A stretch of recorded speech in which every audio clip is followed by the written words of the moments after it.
What's up, everybody? This is the Uncanny Omar, and I got this guy here with me today. Hi. Sal from Comic Pop. Very excited about this. Thank you so much for joining me, man. Thank you for having me. This is a great channel. Oh, thank you. I'm a big fan of your channel. I've actually talked about your channel, like one of the inspirations for starting my channel a few years ago. No. Yeah, no, I'm serious, 100%. But lately, like a few of my subscribers, and for the last couple of years, actually, I've gotten a lot of suggestions like, hey, you guys should do a collab episode together. And at the time, a couple of years ago, we weren't that big. I'm like, yeah, I think I'll reach out to him when we get a little bit bigger. So now I'm like, I'll just reach out to him. We're all quarantined. I figured we get together and do an episode. Damn right. This is what we're going to do. We're going to be talking about our dream team of like creators working on a comic book who we'd love to see. Yep. So Sal, why don't you tell a little bit about yourself? Who are you? Sure. Man? Hi, everybody. If you are not familiar, my name's Sal. I run a channel called Comic Pop, as Omar just said. We talk about comics all day long. Every video we do is in some way tangentially or directly connected with comic books and the comic book industry. We have multiple shows. We try to make as many shows as we can. I don't know why YouTube doesn't like it, but we still do it. Where we just dive into it. Live podcasts, live reviews, interviews, and full story discussions. We'll take like a trade and then just kind of dive into it. And I'll explain it to people who have no context for it, because I find that like when you're talking to a comic book fan or you're talking to a comic book reader, like you end up either having like the same looking conversations every time, where it's like either, yeah, man, I fucking agree, or I'm sorry, I didn't mean to curse, but like, I agree, or it's like, no, man, I don't agree with you. And like, you always have the same exact conversation. It always goes the same way. And so I find that because I grew up in a world where everyone else I knew didn't read comics, the conversations that came about were usually much more interesting, because they would ask questions that like nobody would ask, or things that we would take for granted as comic book fans. And so I was like, oh, let's take that, bottle it, and sell it through YouTube. And that's what Back Issues is. It's where we just take a book and then like they'll ask questions. But what's funny is like, as we've been doing this for 6 years, they're getting more knowledge of the experience, like of everything. So they'll be like, didn't so-and-so get trapped in the negative zone? I'm like, very good. Actually, they did. But it becomes even more interesting because you're watching them grow into the industry itself. But yeah, so that's a little bit of an insight into what we do. But we make at least 3 to 5 different videos a week. And we've been doing that since, 2014, 2013. Yeah, that's awesome. I love that story because it's Thank you. One of my favorite things. Like whenever I think X-Men back in 2000 dropped the movie, right? Yeah. Like we would go and see it with our friends, and my friends' wives were into were not into comic books, and they were like, wow, that was a pretty good movie. Can you give me like an idea of like the story behind Wolverine? And we would get into it. And at the end of it, they would be like, Jesus, this sounds like a soap opera. And it pretty much is. Yeah. We literally, I remember the origin of Back Issues, like, and this whole thing. I've been doing Back Issues, as I said, for like since I was 10 years old, because I didn't know anybody read comics. So it's like we didn't have a camera at that time. But when we saw X2, which arguably is one of the best X-Men movies ever made. I love X2. But at the end of X2, you see that image of the Phoenix under the water. Yeah, right. And I remember people being like, okay, so you read comics. What's up with the Phoenix? And I go, okay, well, it all starts with the dethroned queen of the Shi'ar Empire named Lilandra. And they're like, never mind, I'm out. Like you got to start. You got to start with the Shi'ar Empire. Like, explain the Phoenix to me. I'm like, well, it all starts with a space queen who is dethroned from the Shi'ar Empire. And they're like, what? And oh no, wait, I haven't even gotten into the M'Kraan crystal yet. And they're like, okay, I thought this was about like an allegory for homosexuality, and it's like, oh no, it is that too, but also they go into space. Like Cyclops' dad is a space pirate with like a furry fan. Like it just becomes this whole thing, and so I love that dynamic and that discussion. And yeah, it's been basically brewing since X2. I remember when Cable came out, and like one of my cousins was asking, like when he was going to be, one of the focal points of Deadpool. Yeah. They're like, so who's Cable? I was like, yes, I've been waiting years for somebody to ask. What a non-loaded question. Who is Cable? Good. Do you have 8 hours of your time? Exactly. Because it's wonderful. Because they're like, what? Yeah. So he's Cyclops' kid, but not Jean Grey's. Yeah, maybe. Yeah. So Cable's a rat's nest. Yeah. I hear you, man. I hear you. I'm a big fan of explaining these things and over explaining things to people that don't really care. Mhm. They just want the basic Wikipedia answer. Like, Uh, just give me the first line. this is What this is is why you and I don't make the big bucks, because like we don't just go like, here is the information from the book. That's what people are looking for, you know? They're like, how to Yeah. become comic fan. Like, I read can't book. I can't do that. Like, I try to limit. I remember somebody doing. You and I were talking about numbers earlier before we started the show. Somebody doing research like how long is the perfect comic book YouTube show or something like that, right? They were Yeah. like 12 to 15 minutes. And when I'm doing my overviews, I'm like, hell no. I get lost just talking about one panel, and I'm like, well, this is how I remember how this made me feel back in the 6th grade. Yeah. Not No. gonna happen. Not with my long-winded answers that I Same here. do. Yeah, no, I'm off by 90 minutes. Sorry. Like I have motion picture length conversations about a book that like 12 people read. Like Event Leviathan was only 100 and like was an hour 20 or something like that. And it's like that's more time people spent looking at Event Leviathan, much less That's more time watching a than show about it. Bendis probably spent writing it. I'm kidding. No. But it's probably true. He's a professional, man. He cranks those out. He knows how to do it. Oh God, yeah. I mean, there's a reason why he's making the money and people want him. Like, That's right. you know, and he's got a huge fan following. Damn right. Super nice dude too. Yes. All right, so let's get this started. Since you are my guest here, I will let you go first. Like, let's say the pandemic is over, right? And Yes. and for some reason, the gods have made us and put us in charge of the comic book universe as to who gets to write, draw, ink, color, whatever you want to do. Yeah. And what title? What title would you like to see written by a certain creator? I have a list of like character. Basically, what I did was I just looked at creators that I think are friggin' awesome, that are working today, who are known. My wife Tiffany is the indie queen. She knows all about like the indie creators and the people who she meets at Artist Alley who are like, that person's gonna blow up, that person's gonna blow up. That is not That's me. awesome. I am a plebe. I'm like, I think Donny Cates would be good on a Thor book, and it's like, oh, he's writing a Thor book, dumbass. But you know, I'm using people you would recognize on characters that you would or probably might consider buying. Yeah, So- absolutely. And I stuck to living characters or living people too. Yeah, exactly. Like if I was given godlike powers, maybe I would resurrect a couple of creators, but let's stick to living. We'd be like, oh yeah, Len Wein and Jack Kirby on Swamp Thing. Like that'd be pretty cool, but like it's not going to happen. But so I got a big list here. As far as it's just funny. This is a creative team that is just one person. Oh, okay. I'd like to see Daniel Warren Johnson on a Wolverine book. Okay. What particular book made you think Wolverine? Or what particular story? I think it's got to be the Wonder Woman Black Label book. Okay. That Daniel Warren Johnson worked on recently that like nobody's talking about. It's just so dope, and the art is so like gritty and visceral and fun, and like it, and that's what Wolverine needs to be. Like Wolverine needs to be dirty all the time, and he needs to be stout and sketchy. And I think Daniel Warren Johnson not only is he's a double threat, right? He writes and he draws, and it would look pretty dope. Like I think it would look dope, and I think it's one of those things where, do you remember Savage Wolverine when Frank Cho did a Wolverine book? Yeah, in the Savage Land, really pretty pictures. Really pretty book, but not very well written.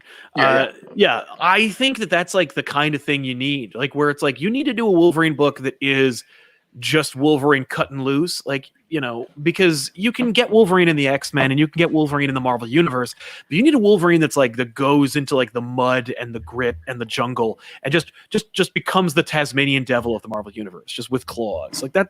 And that's the kind of thing that I think Daniel Warren Johnson would do a baller time on. I think it would just be like really cool. The covers would be spectacular. If I had my druthers, I'd also have like Marvel do the thing that DC's doing, like where Black Label, I have a lot of opinions about Black Label, particularly the one where like it's toothless and it has no like real direction. But like, one of the things they are doing right is playing with format and making it like oversized. Not all the books, obviously. Last Night on Earth, I'm looking at you, but I was surprised that book wasn't oversized. Like even the way that it came out in single issues. I can't believe it. I picked it up the first issue. I'm like, was this like one of those mini editions? They're like, no, that's how the format is. I'm like, that's not big enough. Like it needs, especially because like Capullo's artwork. it's Capullo. He would love to play with it. And you had clearly no editor on this book. Like why didn't you go for the swing for the fences on this one? But I would love to see Marvel go like, yeah, we'll play with format too. Because you remember like when Marvel did those 80s books, like where it was like all those graphic novels from the shooter era, where they were like bigger and they were like prestige, like come on, bring that back. Make a big, fun book. Because, like, there's nothing like getting a big comic, Like, especially if you're getting it monthly. You're talking to the guy that likes Omnis. So, yes. Exactly. Yeah, you're the Omni guy. Absolutes. And, well, Marvel did, they were testing the waters with a lot of their Platinum editions and Adamantium, the Wolverine Adamantium collection. Yeah. You're right about that. But they never, I don't know if it sold enough, because they were $200 retail price. But they didn't sell me one. I don't have any of them. I had I think Marvels, and I ended up selling it. All right, so let's see. For me, I didn't go for an all for one. Okay. That's my last one. That's my only one that was nonstop. Okay. But now you got me thinking. Now I'm like, who could tackle that and what character? But for me, I'm a big fan. Huge fan of X Factor, especially the Peter David X Factor investigations. Yes. So the people that I would love to see on that book are, stay with me, Ed Brubaker writing it, okay, Mike Mignola drawing it, and Dave Stewart on colors. That's what I would love to see. Just to see those people work together on this ongoing series. Yeah. But throw Jamie Madrox out there with all these mutant criminals. Oh man. Yes. I would love Brubaker would crush an X Factor book. Are you kidding me? Oh yeah, especially that tone. Yeah. I mean, all his books are phenomenal, but throw him on something like that would give him a challenge. Damn, I would be all over that book, man. Especially just having back Mignola doing something other than Hellboy. Yeah, and something monthly, right? Like something where it's like he has to produce on a constant basis, because he used to do that. He knew how. He still could do it. Oh yeah, absolutely. Yeah, I love the idea of pushing your creators and doing something like taking them out of their comfort zone, but doing something they're capable of. That's what an editor does. An editor is supposed to be like, I know the talent pool we got, and I know what would, it's funny. I once talked to Scott Snyder about this, where he was like, I could tell you a story about Batman fighting Mr. Freeze. I have one of those stories, but it's like, it's not really pushing the envelope. It's not swinging for the fences. I'm not trying something big and huge. And that's why I'm here. If I'm going to have the clout of being AAA writer Scott Snyder, like I'm going to tell the biggest, the most like bombastic stories. And it's like, I know Ed Brubaker could do like a Suicide Squad or like a gritty like Deadpool book, but like give him a team book, give him something that's like, what? Like, why would you do that? But like with X Factor, it makes sense, but it's something where he has to like really kind of like try something different and produce something original. Well, his run on X-Men, other than the rise and fall of the Shi'ar Empire, isn't like, it's not particularly memorable. Right. It's not the most talked about. Yeah. And the only reason people talk about the rise and fall is because that sets up the events of War of the Kings. Yeah. But I think with something smaller, down to earth, you have Mutant Crime Alley, just keeping those characters. And I'm a big fan of his. So I would love to see him work with Mignola on something like that. Yeah. That'd be awesome. All right, my dude. Who else you got?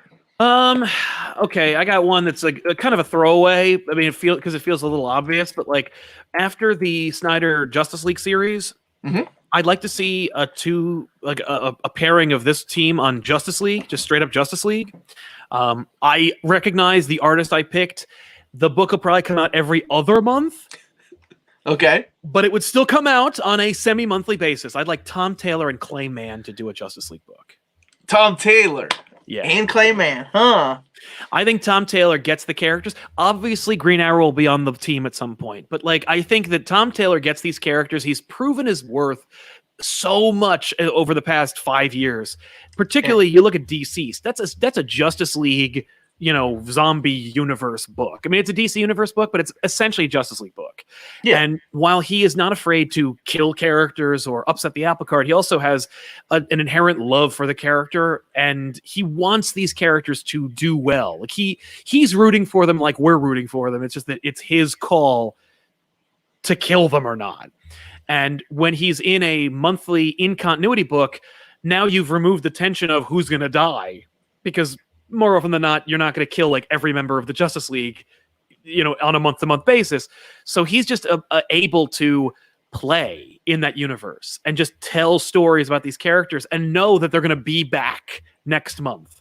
So he can really like give you a kind of story. Because the other thing is he's also unrestrained when he tells out of continuity stories. Injustice, Deceased. He can give you these stories that like go wherever, anywhere, at any time and kill anyone. But now it's like, you can't go here. We're doing something over here. Or you shouldn't do that because we need this to happen later. Or you can't use that character because that character is being used in this other story. Like the editorial restrictions that you have, right? Yeah, dude, and I like that. I think that, Grant Morrison did an entire event out of editorial mandate and how bad it is. But like, I think that artists do the best work when they struggle from adversity. And so, like, the restrictions of editorial sometimes yield some of the best stuff. Absolutely. Well, I think of like people like Peter David, like people that had to swing with the punches. Dude, exactly. I'm so glad you mentioned Tom Taylor because he's a guy that I think doesn't get enough recognition. No. Outside of, I guess a lot of people know him from Injustice and then All New Wolverine. Yeah. But he has written some just stellar runs, and he really understands these characters. That's right. He's one of my favorite writers. I am rooting for All New Wolverine Omnibus, and I tweeted him, and he was like, "Me too. Let's make that happen, please." Yeah. It kills me, man. Those omnibuses, man. Like, I saw that there was a Roger Stern Spider-Man omnibus. Yeah, it's out of print right now. I know. I'm like, I just found out about it, and it's not even around. Like, that sucks. Yeah. Like, I'd love to get one of those. There's a ton of runs that just are not being collected in anything, much less an omnibus. Oh, absolutely. Yeah. But fair. I think, we're living in the golden age of that era, though. Like, and we can talk about that another time. Exactly. But we are totally living in the golden age of collected editions. Totally. Basically, it's because people are fans and that are running the show and doing the things that they want to see in that format. Yeah, definitely. I'm so glad you mentioned Tom Taylor. Hell yeah. And Clayman. Yeah. Dude, that guy, his men are so much prettier than his women. Oh, like on every book that he did when he was working on X-Men Legacy with Mike Carey. Mm-hmm. That Heroes in Crisis book. Yeah, Heroes in Crisis. I hated it, but the art is incredible. I don't even think it was really well suited for the book because it's really dour and miserable, and all the women are just gorgeous during that period. Like, there's a scene where Barbara Gordon like shows you her bullet wound, and it's like that's not supposed to be sexy. Like, we're not supposed to be titillated by that scene, and yet like just because of the virtue of Clayman's art, it's like he's just she's showing you her tummy. It's like, yeah, we're looking at a bullet wound, man. But with Justice League, like we're not necessarily gonna go that heavy. And with Tom Taylor, like he knows when to play it light and when he knows to play it heavy. So I think Clayman could definitely like support that kind of book. It would just look good. Like, your top books have to look the best. It fits your flagship title. I'm in complete agreement. Like, you have to make that your best artist, your best writer. Exactly. And I am not a fan of Heroes in Crisis. I did an overview of it without reviewing it, but I did make the comment that I would buy this in absolute format just for the artwork. Right? It's just too good. Yeah. How about you? What else you got? Oh man, I got a lot of these. So one of these is this is one of my favorite writers of all time. Okay. And he is very underrated, and that's Fabian Nicieza. Oh yeah. I want to put him and Mark Silvestri, my favorite artist of all time, with Art Thibert on Batman. Oh. Now, the reason I say that is because he had a small little run on Batman. It was during those weird little Batman Rest in Peace times, or right before Batman, before the Morrison stuff. Yeah. Right. And then he ended up having a really good run on Red Robin. But he understands the character, and I just want him to have just complete control over the story. Yeah. Like, the dialogue, Nicieza is just one of those guys that gets it. And he's a workhorse, dude. Like, you look at the body of work he's produced and the amount of range he had to go through, where it's like he did team books, he did solo books, he created major characters, he revitalized classic characters. Like, the dude's done it all and infinitely more, and he did it 20 years ago. Yes, exactly. And as far as Mark Silvestri, that just comes from that one picture that he did for Batman Black and White with Batman sitting on the chair. There's not that many pictures of Silvestri drawing Batman. No, which is a shame. Like, everybody looks at Batman Hush as one of the the best Batman stories. Yeah, people love Batman Hush. I hear you and I agree with you in terms of like it being an incredibly ambitious book and it looks great. Although I would argue Jim Lee's art is better in All-Star Batman and Robin the Boy Wonder. I hate that book, but I think Jim Lee's work. I think Jim Lee's work in All-Star Batman is better than Hush. If you go back and look at I'm trying to think who the inker was. Was it Scott Williams or was it I think it has to be Sandra Scott Williams, Hope? but like I'll take a look, but like honestly, I feel like, and the thing is, that Jim Lee was like incredibly influenced by Frank Miller during his formative years. Oh yeah, and I mean he had a whole Death Blow. Death Blow is just an homage to Frank Miller, right? So getting the opportunity to work with Frank Miller, it's like, dude, you're the co-publisher of DC Comics. Even back then, he was like, I have to perform, I have to do something. Right. For him. It was Brandon Montclair. No, I'm sorry. It was Scott Williams. Okay. Yeah, it was Scott Williams. Cool. Yeah, I know Sandra Hope inks a lot of his stuff, and honestly, they make a really good team too. But Scott Williams, I mean, that's like your John Byrne, Terry Austin inker when it comes to Jim Lee. Although Alex Sinclair did the colors, and they pop in that book, particularly Robin. Like it just looks so good. Yep. But anyway, I'm sorry not to take it away. But yeah, no, man, you're right, and I think Silvestri would be that kind of it would be a Hush type of like I'm not really talking about the story of Hush by Loeb, and I like Loeb a lot. Sure. He's hit and miss.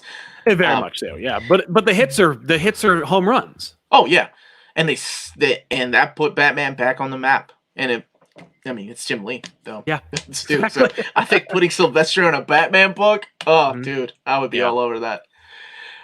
So you next, sir. What else? Okay. You got? Okay.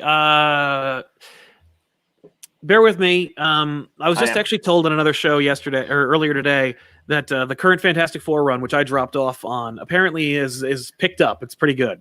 Dan Slott. Yeah, and I would have told if you had told, well, when they announced Dan Slott on the book, I was like, oh, he's a perfect choice. About 3 issues in, I quit the book because I couldn't just read. I was like, I can't read this book anymore. It was a little boring to me. I was surprised, but. If you want to give me a Fantastic Four that I will read every issue of.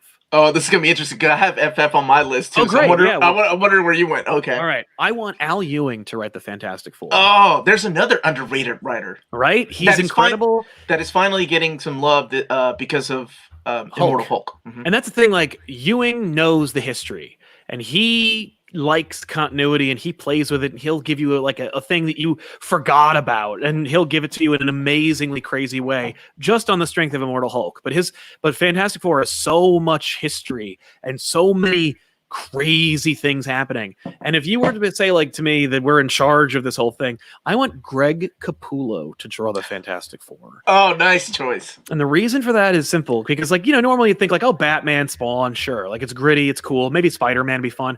His more colorful, youthful, happy characters are not nearly as I don't know. I want to see, based on my reading of Dark Knight's Metal and his portrayal of Plastic Man, I think he would knock a Reed Richards out of the park. His rock work is amazing, so the Thing would look cool.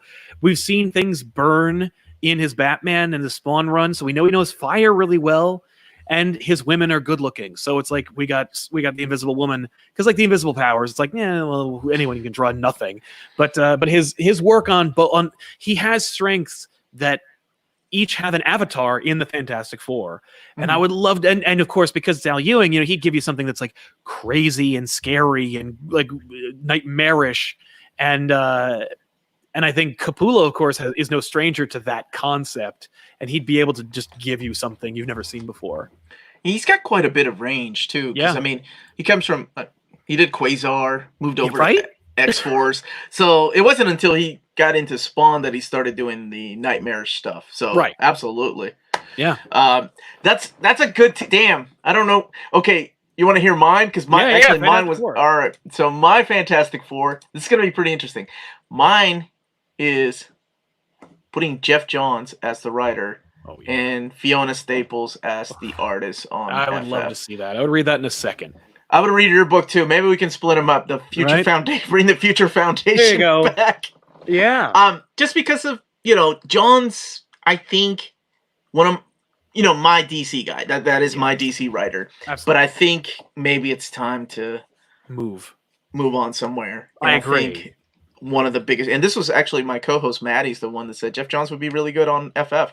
Yeah. And I was like, as far as the artist though, who could like come up with this, like when they're visiting different dimensions, different worlds? And I thought immediately of somebody like Fiona Staples. Yeah, it would be so different than anything you've seen the Fantastic Four before. Because Yeah, everyone for kind of sure. wants, everybody thinks like, oh, you want to kind of like bring back the Kirby feel to Fantastic Four. So you go fantastic, but like Fiona Staples can achieve the unreal in such a hauntingly emotional and true fashion. Like, just Saga alone. But like if you look at like the Archie book she did, like she can do human interaction as well as like the fantastic. Yeah, as well as the landscapes and the crazy character designs that you would I would see. hope that they get an interdimensional transporter and just go everywhere else in that Fantastic Four. Oh yeah, we would not stay on Earth. No. We gotta go somewhere else. No, and Johns knows he could do high flying interdimensional stuff, and he wrote the Avengers once, although I think to middling effect. But I would. There was that famous Ant-Man and Wasp scene though. Oh yeah. Actually, I take it back though. I'm a big one of my favorite runs on Avenger, or one of my favorite stories on Avengers was the Red storyline. Oh, okay. With Captain America and Red Skull, and that was Jeff Johns. Wow, but there you go. Oliver Copiel was also on art. So. Oh, he's great. Yeah, a little slow, but he's also great. Well, I picked Clayman, who takes forever, so. You'll notice Gary Frank is not on my list because the book would never come out. I love Gary Frank, but I'm not going to put... I was like, I want these books to actually come out. Yeah, right. I would put, like, that's why Joe Mad is not on my list. Yeah, maybe Fabic, but yeah. But, all right. What else you got, man? All right, so let me get rid of my 3 here. Here's just a book that like I just had my list of creators and I'm like, oh, these two would do really fun. What would that book look like? And I picked this character out of there. It's a character that doesn't have a book right now, I don't think. But I would read it. Chip Zdarsky and Babs Tarr on a She-Hulk book. Oh hell yes. Zdarsky's so good at everything, but his work on Howard the Duck means he would do a hell of a She-Hulk book. Babs Tarr's art is just so beautiful and fun, and it has this such a very specific quality to it that I think like it would bring us as close back to the John Byrne era as possible while also maintaining its sense of modernity. So God, that's a good team up right there. Right? When you said Chip Zdarsky and She-Hulk, I was like Joelle Jones, but no. Joelle Jones would be great too, but I don't see Babs Tarr on too much, and it's like that is a damn shame. You're right. Absolutely, that's a good one. And he's another guy. I think his time is coming. Like he's gonna be a name that people recognize. Poor Chip. I don't envy him. They're gonna make him do some massive event at some point. And he is gonna be like, I don't want to do that. That's too big. There's too many eyes on me. Because like right now he's crushing it on Daredevil. He did a great job with Howard the Duck. He obviously did a wonderful job on Spectacular. He quit that book. Like he did? Yeah, he couldn't do. He was like, well, I ran out of story. I don't want to be here if I don't have a story to tell. Like he left Spectacular, and I'm like, that means that not only does he have the ability to leave a book like that, but he's afraid of failure in public. And you have a lot more free reign when you're handling characters like Howard the Duck. Totally. Or when you're doing digital comics. Right. But dude, that life story, that's the one that like I think a lot of people, that one's probably going to be re-released as an oversized hardcover. Oh yeah. And I hope so. I would buy it. Oh, it's a gorgeous book and it's a beautiful story. I love it. Oh, and Zdarsky can do the covers for the She-Hulk book as well, because there you go. He is an incredible graphic designer and a good artist in his own right. So I would, you got another twofer, by the way. Chip will write it, Babs will draw it, but Chip will do the covers, and they'll stand right out on the shelf. Yeah, I do like his art. Right. So you went with Justice League.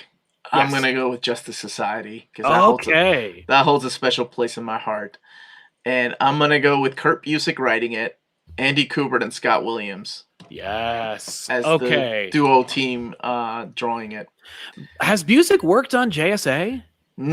No, he was on JLA for like 6 issues. Yeah, but he has not done any JSA. He would be great. He would totally be well suited. He's a big, he's a guy that can handle many characters, big team books, Avengers, Justice League. Oh hell, Avengers JLA crossover. Yes, but I think putting him on a book that because these characters, ever since New 52, have been just away for a while. Yeah, they've been sitting on a shelf. The whole Earth 2 thing is just a mess anyway.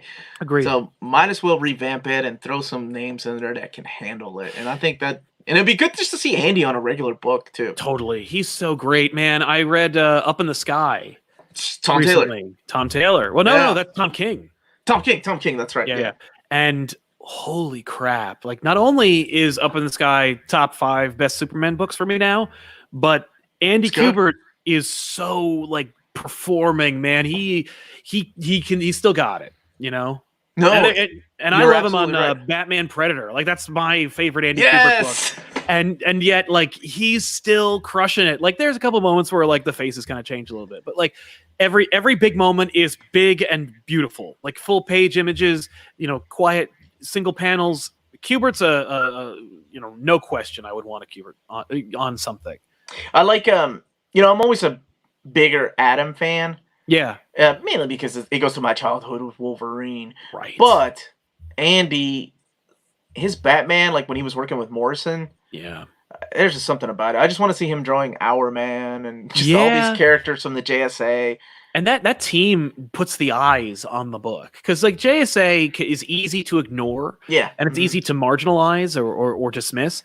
And it's like, but if you put like stable major like tentpole creators on that book, you get people's eyes, you get their attention. And especially with Busiek, like he knows how to tell a big story, but a big story that like pays off and is respectful of the universe and characters. Yeah, no, you're right, because he understands the history behind everything. Like I can think of, on top of my head, like there are only a handful of writers that could do, like, if you were to give somebody a book, like, give me the history of the Marvel Universe. Right. Obviously, Mark Waid. But Kurt Busiek is another one. The guy just knows everything. They're a walking encyclopedia of these things that happen. He wrote Marvels. Like, he's given us some of the histories, and he's nailed it. Yeah. One of my favorite books, too. Yeah. Now, how many more you got? Because I don't want to keep asking if you got like. No, I got about 4 or 5 more. All right, my man. Yeah. So what's next for you, sir? Here's a book that's not selling as well as it ought to be, and for less money, you could probably make it a top-selling book. You could switch them, but I'm gonna go with these people because I just think it'd be really cool. I'd like to see Kelly Thompson and John Cassidy do a Superman book. Kelly Thompson. I have grown to love all her stuff. Really good. She's so great, and John Cassidy from Astonishing X-Men, of course, and whatnot. Like, I think John Cassidy knows how to give you like those big moments. His work on Captain America shows you like he was born to draw Superman, and I think Kelly Thompson gets the relationships that like would be required in a Superman book, but isn't afraid of doing character work and superhero stuff. I think that'd be really fun. I like that, man, because that's something that you don't really see a lot of that. And I haven't even seen Cassidy, and I don't even know what he's working on. Me either. I was actually worried about using him because I'm like, is he retired or something? Is he not working anymore? I like that you took it serious. You took it as serious as I did. Is he around? Like, is he available? But like, I mean, I put Capullo on a Fantastic Four book. There's no way he's going to do that. But like, it's like they're working. Like, the reality is, if you're in the industry, if you pay them enough, they'll jump ship, they'll do whatever. Like, they will move. Oh, right. Like, so it's like, if you just have the scratch, you can make these people do it. But John Cassidy doing Superman. I wonder if he's even drawn Superman. I'm going to look that up, see if I can see that. Maybe a cover. I was thinking maybe he did some Euro comics, but I don't know where he's been lately. Right? He has drawn Superman, and it's really cool. All right. Let's see. What you got? All right. So this is a character that, for some reason, just doesn't get a lot of sales, and Marvel has been trying to get this character out there for like the last 10 years. Yeah. And it's Carol Danvers as Captain Marvel. Yes. For some reason, the sales of those books just never were as good as they wanted to be, and I don't know if they were just pushing the character in people's faces, and people are like, "No, we don't want Captain Marvel." Like, but I want Peter David to write it. Mainly because he's written the character of Captain Marvel, but not Carol Danvers. That's true. And I want some trippy outer space stories that only somebody can, like J.H. Williams can do. Ooh, I like that. With some designs like that, the man is the splash pages everywhere with that witty Peter David dialogue. And just to put that book on the map, because I think Marvel has been trying for a long time, and it does. And David has a history with writing Captain Marvel. And that run is stellar, and that hasn't been collected anywhere. Well, and he has a history with writing like powerful female superhero characters, so it's like it would work. And J.H. Williams, man, holy crap, his Batwoman run, some stuff a legend. Oh my gosh, right? So and I would love to see a Williams take on Carol Danvers, particularly with Peter David. He knows the universe she would be running in. Yeah. He knows that what her motivations would be. It might be more relatable now, because for the most part, I've been having a hard time connecting with Carol Danvers over time, particularly the Brian Reed run. I was like, do I really even sympathize with her at this point? But David knows. David, he wrote She-Hulk too. He knows what's up. He's got these characters. Yeah, that would be great. Well, I just want to see that guy working again, on a monthly book, and it'd be good to have Williams back on a book too. Isn't it great to have Peter David on that Symbiote Spider-Man book, despite the fact that Greg Land is drawing it? It's such a good written book, but I can't even. I'm having a hard time even getting through it because I'm like, the art's just so distracting. That's funny you mentioned Greg Land. I was just rereading some of the Nightwing stuff that he did, the Ties That Bind, that little 4-issue miniseries when his art was very much like a Jim Lee ripoff, not the the Lightbox art that he has now. Yeah, but yeah, you're right. And actually, it's a pretty good book. I like that. Right? Yeah. What else you got, man? This is just one where it's like I love this.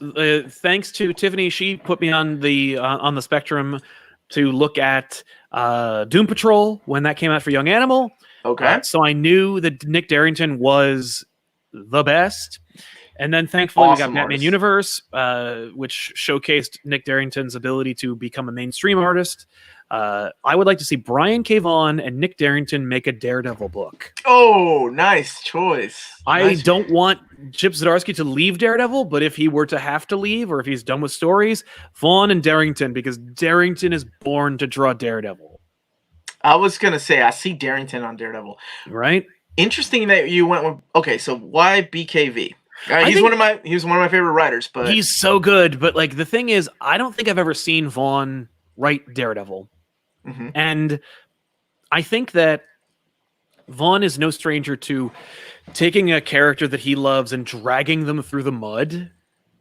And Matt he's born for that. That's what he's there for, is to be beaten. Mm-hmm. And Brian K. Vaughan is no stranger to beating the hell out of his beloved characters. And so it's like but with Nick Darrington, it looks so good. And you could get a double page splash of Daredevil doing something, and it just would look so great, and you'd want a poster of it. And then in the next page, you'd have his heart ripped out, because Vaughn would not be afraid to do that. He'd kill his mother or break his, whatever it is, he'd do something amazing. And it wouldn't be cliche. Brian Vaughn's work on Doctor Strange, The Oath, Runaways, Saga, I was thinking of Batman. He had a few issues of Batman he did.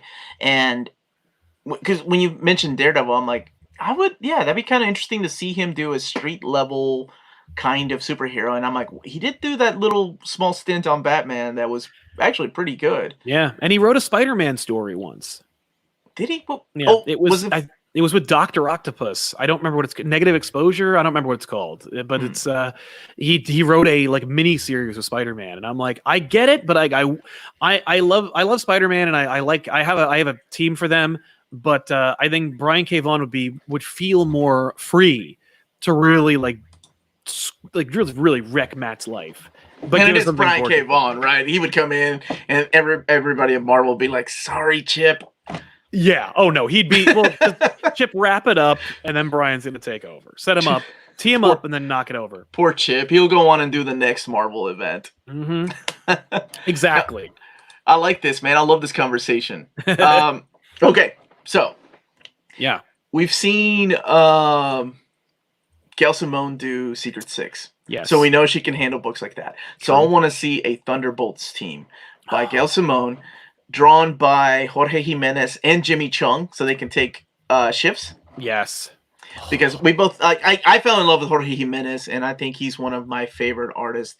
Also, so you know, he's on a book. He's on Justice League now, I believe, right? Is he still on Justice Batman? League? Oh, that's right. He is on Batman. Yeah. He's doing Batman. He was on Justice League for a little while though. Like, he was with Snyder. Yep, with Snyder.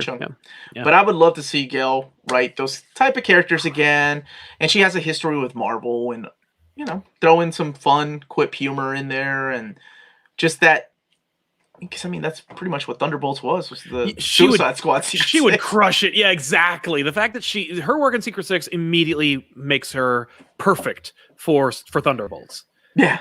Right. It might actually make Thunderbolts a little bit higher up, because like Thunderbolts the Thunderbolts initial release, I think from Kurt Busiek, was like, you know, you immediately dismissed it because you're like, who are these new characters? That's lame. And then you reveal it's the Masters of Evil, and you're like, that's amazing. You know, and then you had like some dips and dives, like that really, like the Red Team with like Punisher and Elektra and Red Hulk, and it was like, yeah, I kind of dug it, but like I kind of dug the beginning of it. The Daniel Way stuff. Yeah. I was like, this is kind of neat, and then it went off the rails. But you know, but eventually Thunderbolts has never really responded. Like ever since they became the Dark Avengers, and then you know you still had to have a Thunderbolts book. It's kind of lost its luster, and Gail Simone could definitely polish it back up. No question. And I'm surprised we don't have a Thunderbolts team. I'm shocked. Now, it's right? It's weird, yeah. Because we might get them in one of the MCU, like Black Widow movie, maybe something like that, right? Yeah. So to not have it monthly is kind of weird. We're finally going to get an omnibus, I think, sometime next year. Right. But yeah, how is that book not exist? I was a big fan of Jeff Parker's run on it. Like he did he ended up doing the Dark Avengers, like the last few volumes of that before he got revamped into the Red Daniel Way run. Yeah. I don't know if it's even called that, but I was like, everyone's red in this book. Has anybody noticed this? Like, yeah, I think it is called like Red Menace or something ridiculous. Oh, okay, there you go. Yeah. But yeah, that's who I would love to see. That would be dope. I would read that book. That book would sell. That's an actual thing they should do. That's like that. And those two people work for like go get them. Like make that book happen. That's a book that could happen during the quarantine. Like get them together, make that happen. I don't have a Batman book, but I do have a Wonder Woman book. All right, let's see. Dream Team. I want Marguerite Bennett on Wonder Woman because I think she gets the character. She knows how to do it. Her work on Bombshells and her work with Snyder, and she gets it. She could do it.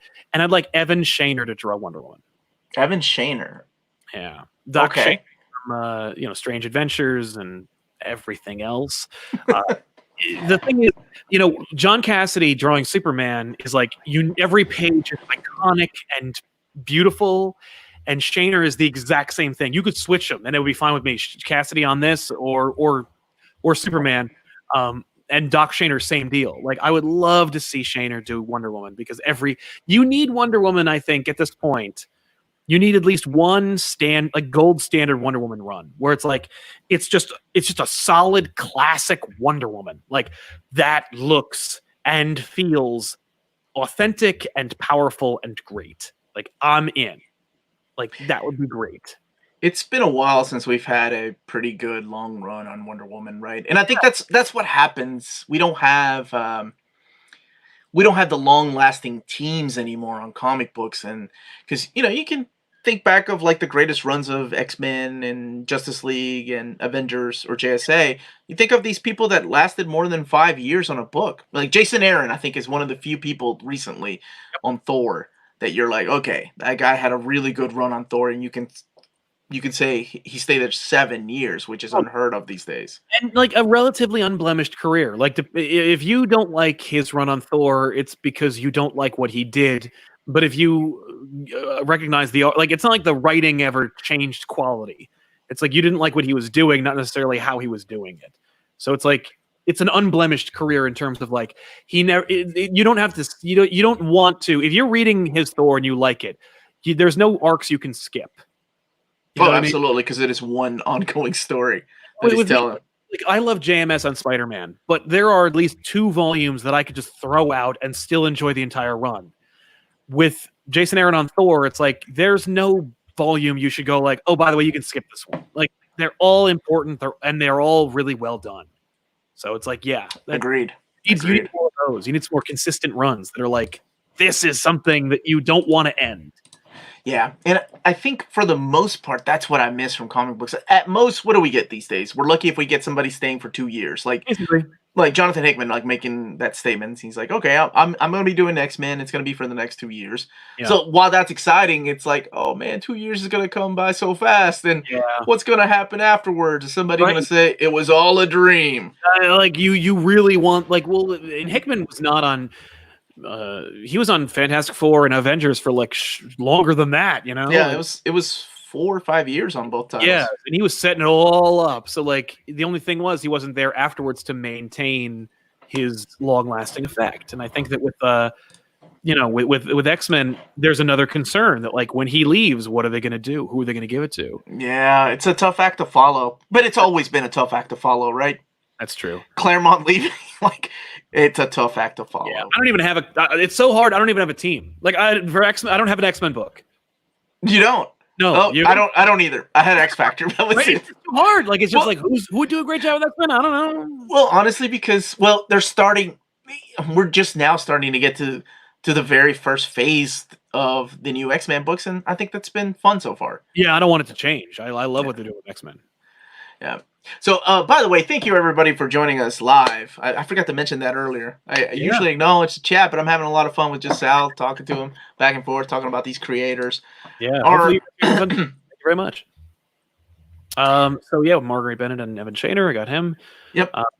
All right, I got a few more. So okay. I don't know how many more you have left, but I've got a couple more, but I can think of them off the top of my head. All right, so this is not DC, this is not Marvel, but I don't care. This is something that I just want to see. And that is Donny Cates, Jim Lee, and Sandra Hope, Omar Dogan on colors, and that is Transformers. What? Have you read the IDW stuff? I have read some of it. I read the reboot and really didn't like it. So I'm with you. Oh yeah, you failed my. Well, I'm not going to read any more Transformers. But I would read that. Are you kidding me? The Phase 2 stuff is I don't know how you can top that. It's some of the best comic books I've ever read. Yes. But it's just so out of the park. Never gonna happen, right? No. Especially if Donny Cates and Jim Lee actually got to choose a book. Oh, dude. Yeah, no. But I would love that. I just want to see that art, those colors. Oh man, yeah. That's like the 7-year-old coming out in Omar. It's like, this is what I want if I had the universe. But yeah, that is literally the fan part of the fan casting for this. Yes. Man, yeah, Transformers, man. Transformers needs like the highest profile people at IDW. Like you need to get like everybody on board. Yeah, Jim Lee, man. You know, we got the closest thing I think we've ever gotten is you remember when Phil Jimenez drew that Transformers DC crossover hit? Mm-hmm. And we never got it, but we got that really cool splash. Like, you know, if they'd done that, Jim Lee might have considered doing a couple of like variant covers for that, which I would love to see. Yeah. By the way, guys, you know, that pitch is written and those pages are kind of drawn during the quarantine. You may want to start rolling those out. I would read that. You know, IDW's not going to say no. No, not right now. They are not. Your Andy Kubert got me thinking. So I would love to see Matt Fraction and Andy Kubert on an Iron Man book. Oh, Fraction back on Iron Man, huh? Yeah, because he did a good job. He knew what was up. Okay.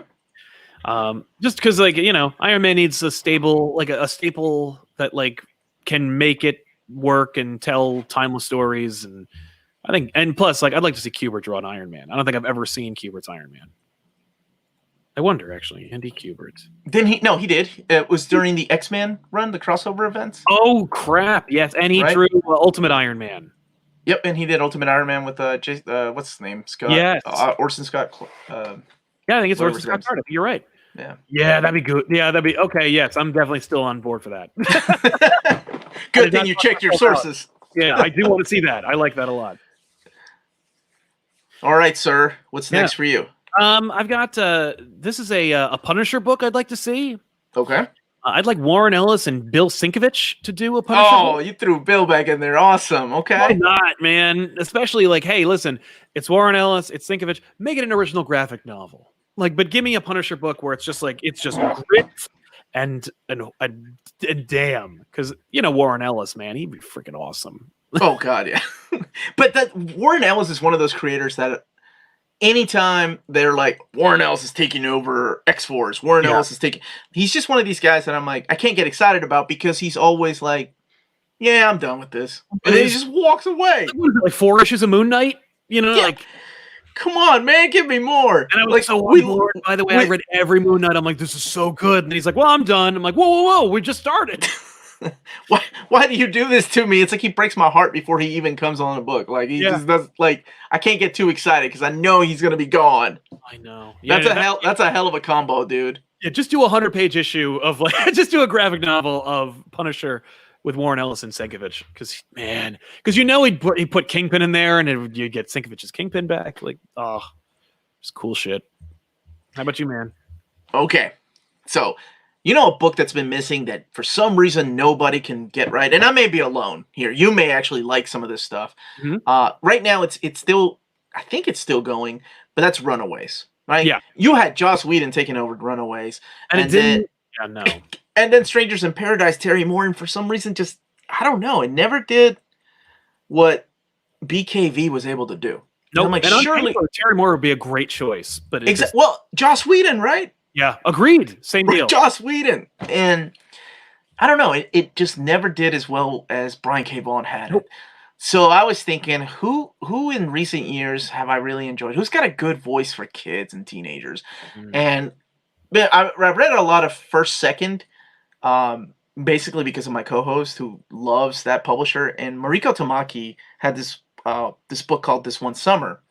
And I love that book. I fell in love with the characters. And I'm like, man, she's got a really good voice. I would love to see her writing it. And as far as art, I want somebody just awesome at drawing it. And I want somebody like Russell Dauterman. Ooh. Russell Dauterman, who, of course, yes, end of the day, Russell Dauterman on X-Men, right? But, but yeah, let's pump up the sales of Runaways first and bring them on. I like your choice of Mariko Tamaki. That's a great idea. I like her on that. I just like the way she writes kids, right? And I've read Rainbow Rowell's run. I think I've read the first trade paperback, and it's not horrible or anything, but I just want that's such a great book. Like I really want it to be one of those top selling Marvel books again. Yeah, and man, I like your choice for Dauterman. I like that idea. That would look really cool. He's a wonderful artist. Yeah, and he's a super nice guy too. No, I've never met, but that's dope. Good resurrection for Runaways, by the way, too. That's like, that's a book we're probably never gonna get. Like I think some people in the chat are saying her run is actually pretty good so far. But good to know. Yeah, I think she wrote Supergirl, right? She did She-Hulk and Supergirl. You mentioned that the Batman book that Bendis wrote. Oh yes, Batman Universe. And Batman Universe was my favorite thing that he's written at DC so far. Easily, same here. Yep. Like that's when I was reading that, I was like, why didn't you guys give him Batman? Like, yeah, what you it's cool, but you've also revealed the mistake you made in giving him. I get maybe it was his choice. Maybe he's like, I've always wanted to write Superman. That was exactly what it was. No, he was like, okay. I don't want to do Batman. I want to do Superman. Because Batman is the obvious choice, right? Yeah. Coming off of like all those crime books and Daredevil. Absolutely. Yeah. Yeah. What else do you have, good I got sir? one. I got one more left, and it's my Spider-Man book. All right. I would like to see Peter J. Tomasi write Spider-Man. I think he would get it. I think he'd do a great job. If you can write a good Superman, you can write a great Spider-Man. And Tomasi knows Batman. He knows Superman. He could do it.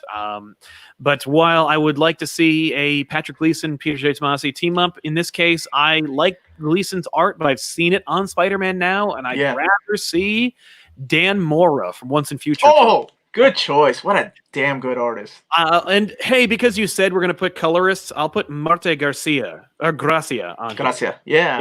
Marte Gracia is an incredible colorist. I love their work, and I would like to see them do that because I want it to pop. I want Amazing Spider-Man needs to look great. Like, you cannot get away with publishing Spider-Man and have it look So it's like Peter J. Tomasi knows that character. He could definitely infuse it with life and love. Dan Mora is right behind the 8 ball when it comes to blowing up.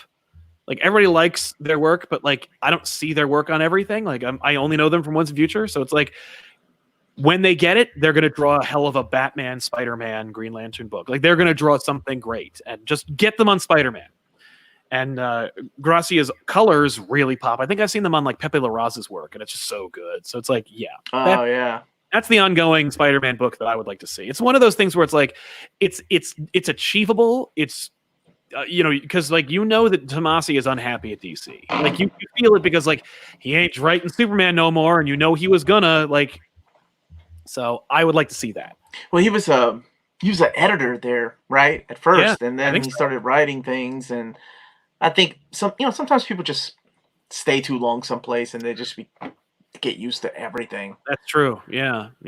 But I would love to see that. That's my pick for Spider-Man. Interesting. Okay. I guess my final one. This is Greg Rucka. Okay. I'm a big fan of Greg Rucka, and I wanted him to team up with Lionel Francis Yu. Ooh. Who's one of my favorite pencilers. And I want them to do the Alias book. Like, there's a character that I never really enjoyed that much, like when it was Alias and then Jessica Jones. But I think there's really good potential there that hasn't been really tapped. Yeah. I loved Alias, the first series. I did not love the second series or the ongoing. You would be great on an Alias book.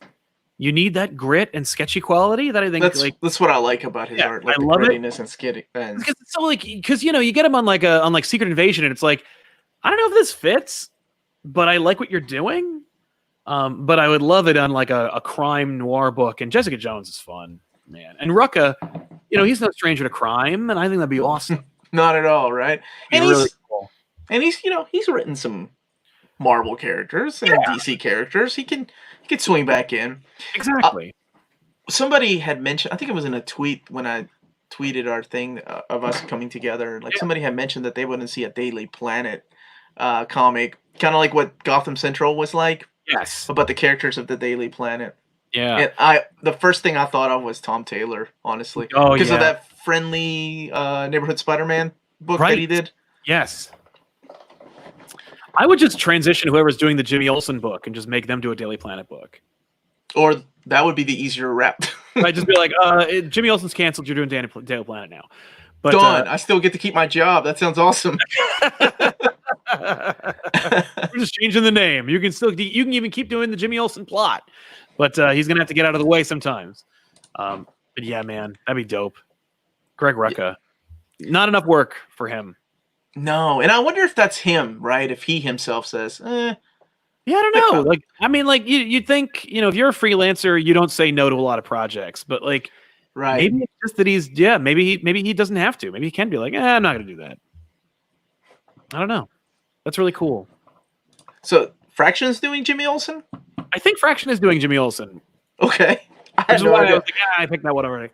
Well, now we got to pull him for our Iron Man book. Exactly. Yeah, well, go back to Iron Man.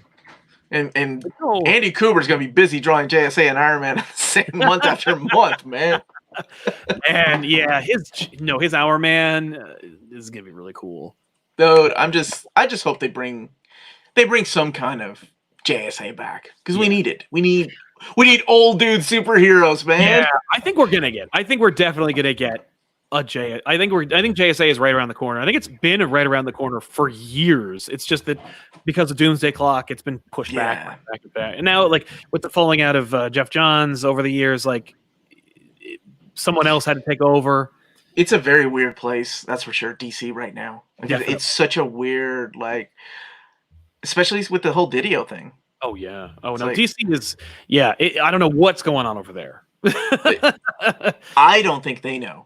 No, just like I think you're right. I think it's an everyday, like, okay, what's gonna happen today? Yeah. Oh, I see the moving truck isn't here, so I guess I'll go back to work. Good to know. Yeah, I think they're in a weird place. I don't know. It's yeah. Got some nice comments in the chat. You two guys are my YouTube dream team, and the guys that help get me get into comics, get the collabs. Thanks, man. Thank you, Andre. Will do, Andre. Thank you. Thank you. This has been a lot of fun, man. Like talking to you has been a lot of fun, and I've been wanting to do this for quite a long time. Just because it's nice. It's nice to have somebody just going back and forth, like thinking off the top of my head, like about creators and things like that. I think we must have met, right? We met at Baltimore, right? And it was so. I literally told my wife that story yesterday. I'm like, yeah, I met him over at Baltimore. I went over like, hey, I'm Omar from Near Mint Condition. I'm a big fan of your stuff, and you were like, yeah, man, I've seen your episodes. And I remember walking away going, he was so nice. He lied. No, that's not true. Your channel comes up in my recommendations quite often. Okay. No, I guess that's good. I don't know. I've seen several episodes of your channel, and I have seen your videos. Like, I wouldn't say that. I would be like, oh yeah, I've heard of you. Well, it was really nice, regardless, because I walked away. I was like, I'm glad. Even if he lied to me, that's cool.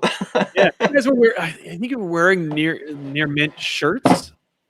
My wife was. Okay, at that time, yeah. There you go. So I was like, yes, I know that. I know that brand, and I know your face. Oh, thanks, dude. My pleasure, man. Thank you so much for having me. Absolutely. Bring some old dudes out of retirement for a dream team. Okay. All right, I got it. I'd like to see JMD Mateus and Tom Mandrake come back to do a Swamp Thing book. You went with Swamp Thing. Awesome. Okay. It's got to be magic, and it's got to be dark. Because Tom Mandrake is good at drawing the Spectre and skeletons. Yeah, I was going to say Spectre run is so freaking good. Yeah. I want to do something crazy. Let's see here. So how about Alan Moore? Okay. Let's bring Alan Moore back. Right. And we put him on a book like Miss Marvel. Oh my god. He is so out of touch. He would be like, what does a 15-year-old girl sound like? Let me see if I can channel this. Oh my god. You know, it would be either the worst thing in the world or the second coming of Mr. Miracle. Like, it would be exactly right. He would put it in, it would be like Miracle Man. I would think he would put it up at some god-like level of just storytelling that everybody's like, have you read Miss Marvel by Alan Moore? Have you seen Moore's Miss Marvel? Because oh my god. Like, you thought Swamp Thing was good, dude? Yeah. Nah. And maybe like somebody crazy like on art that you would never expect. Like Kelly Jones. Somebody like Kelly Jones. I would not want to see that, but that is old school creators. That is the name of the game. Yes. Yeah, man.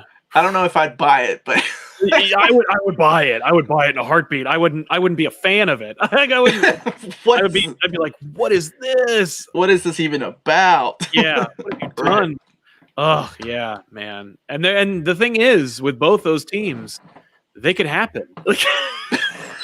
You could make that happen. Money talks, man. You're right. Yeah.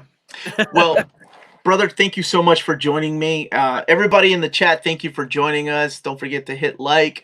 Check out our sponsor, cheapgraphicnovels.com, where you can get collected editions up to 50% off. Oh, I'll check it out. Yeah, well, man, yeah, you're looking for some books, man. Check them out. Definitely. Again, big, huge thank you to Sal from Comic Pop. Check out his channel if you. I don't know why you haven't yet. Please do. But Yeah. yeah, absolutely do. He's got a great cast and he has a lot of great shows and just he really gets down and talks about these books the way that I love talking about them. So this has been a lot of fun, man. So we'll have to do this again, man. It's an open invitation. You come back whenever you want to. Thank you, and ditto. We'll have you back. We'll have you over in our backyard eventually. You gonna fly me over? I'll fly up. Where are you out of? You out of New Jersey? We're in Jersey. Where about you? I mean Kentucky. Oh, okay, right on. Kentucky. Yeah, I'll come up there. Yeah. I'm not going to Kentucky, but good call. No, you know what we'll do? Well, in the meantime, there's always Baltimore. That's true. We can meet halfway. Right? We'll shoot an Instagram thing because I never shoot videos for at cons anymore. But I found that like the Instagram has been a huge help for videos that I want to do that like just don't perform on the channel. Huh, interesting. You'll have to teach me about that. I'm old and I don't have Instagram, but my channel does. So hey, that's the thing. You put it on the channel's Instagram. All right, good deal, man. Thank you everybody for joining us and have a great day.